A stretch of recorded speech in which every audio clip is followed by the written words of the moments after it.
Hola a todos. En esta oportunidad me quiero referir más que a un caso en concreto, a una situación que se está produciendo en estos meses de pandemia como consecuencia probablemente de la necesidad de utilizar de manera muy intensa los canales digitales de comunicación con los bancos para realizar operaciones, sea home banking, sea cajeros automáticos, etcétera. Vamos a ejemplificar el tema con un fallo concreto dictado por la Sala Primera de la Cámara Segunda en lo civil y comercial de La Plata. Pero como les decía, eh, la cuestión lamentablemente se ha generalizado, hay muchos casos parecidos, por lo tanto me parece que más allá de la solución concreta de este caso, importa analizar la problemática que se está dando. Y la problemática que se está dando es la de ciertas acciones, sea por vía de internet o por vía telefónica, por las cuales terceros se comunican con clientes de los bancos, haciéndose pasar por el banco, o sea, por personal del banco, la mayoría de las veces es así, sea porque utilizan una técnica de suplantación de identidad, ¿no? Hacen aparecer como que el cliente está viendo la página del banco o que está recibiendo un mail del banco, y en otras ocasiones la suplantación de identidad es a través de vía telefónica. Hacen parecer como que un empleado del banco se está comunicando telefónicamente con el cliente. ¿Para qué hacen esto? Para obtener información, poder acceder al home banking de esa víctima y, por ejemplo, lo que es bastante común, sacar un préstamo. Así que de pronto esta persona, cuando consulta su home banking, se encuentra con que, entre comillas, saca un préstamo de 500.000 pesos y ahora tiene que pagar las cuotas. Y además, no solo tiene que pagar las cuotas, sino que mensualmente le debitan de su caja de ahorros ese importe. Es lamentablemente frecuente esta práctica en estos últimos meses. Así que bueno, veamos qué es lo que se resolvió en este caso. Aquí estamos en una etapa preliminar, porque recién en primera instancia se hizo lugar a una medida cautelar, una innovativa, para que el banco demandado, el Banco de la Provincia de Buenos Aires, suspenda los descuentos o retenciones que le está haciendo al actor. Estos descuentos están originados en dos préstamos, uno por 500.000 pesos y otro por 41.600 pesos. Préstamos que esta persona alega no haber sacado, porque fue justamente víctima de un engaño. Y lo que plantea es que ese engaño se pudo hacer, ¿no? Que ese engaño se pudo hacer por defectos en el sistema de comercialización del producto, para decirlo ampliamente.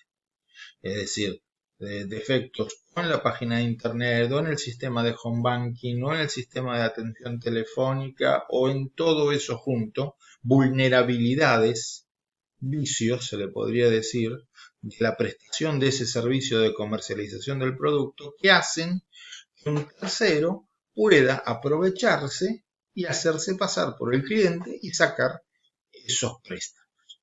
Porque acá el tema fundamentalmente es el siguiente. el banco demandado puede plantear, como a menudo plantean, que esto se debió a hecho del damnificado, o sea, a su torpeza,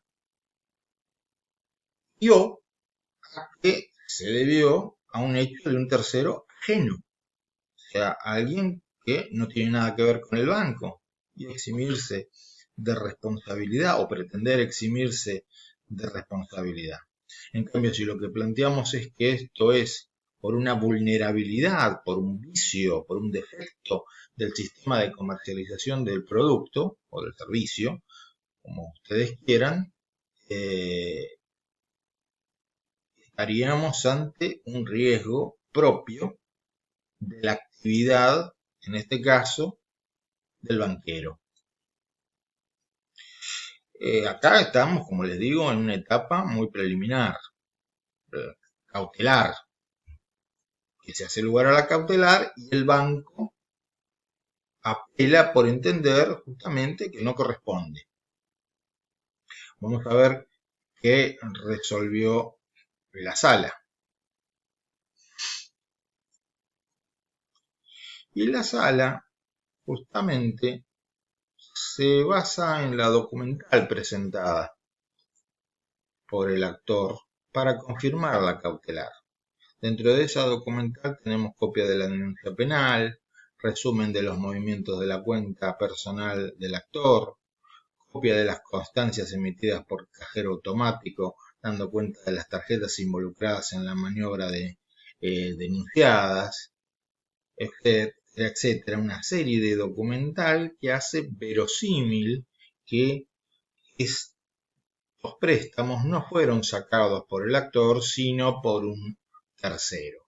Y como también menciona la sentencia,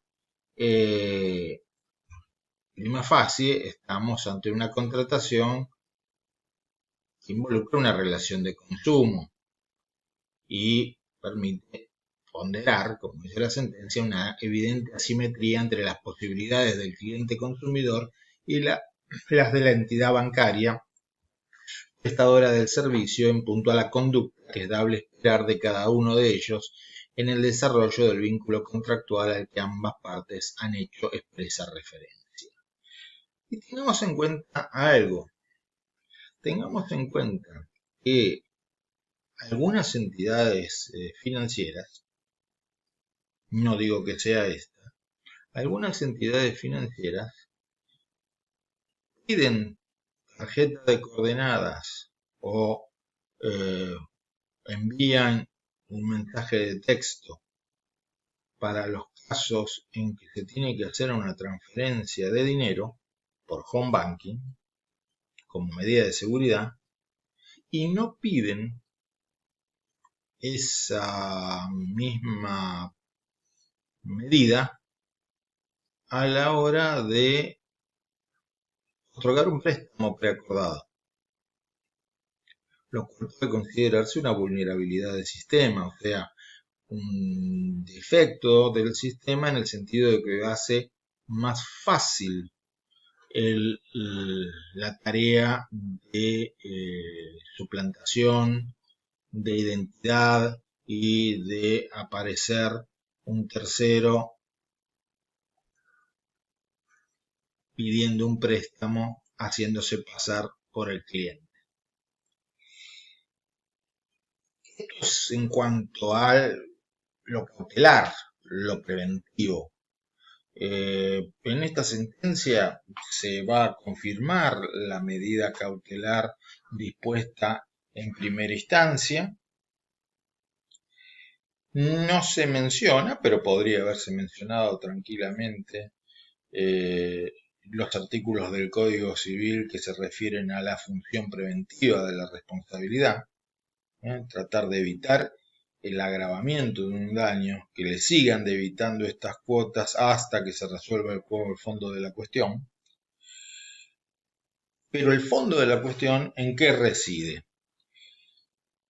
Y el fondo de esta cuestión reside en declarar la nulidad o la inexistencia de ese préstamo, de ese acto jurídico que supuestamente se había hecho entre el cliente y el banco.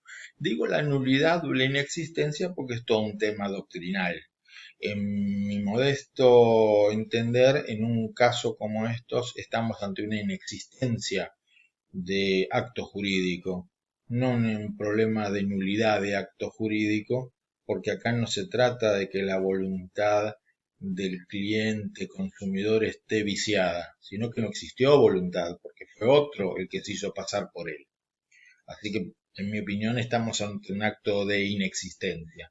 Pero, como todo el concepto de inexistencia de acto jurídico es un concepto doctrinal, eh, sea por vía de acción de nulidad o de inexistencia, los jueces receptan este tipo de peticiones. No corresponde una acción declarativa de certeza para tramitar este tema. ¿Por qué lo menciono? Porque en algunos casos se ha intentado una acción declarativa de certeza y los jueces la recondujeron a acción de nulidad, porque no, se está pidiendo más que eh, eliminar un estado de incertidumbre. Se está pidiendo que no se produzcan los efectos de determinado acto, o sea, porque es nulo o inexistente, según el criterio doctrinal que tengamos. Eh, Espero que les haya resultado interesante. Es un tema lamentablemente de gran actualidad. Hay muchos casos, sea porque el engaño se realizó vía internet o vía telefónica o mixto, porque lamentablemente el ingenio para estas cosas aumenta día a día. Así que nos encontramos en un próximo video y les agradezco su atención.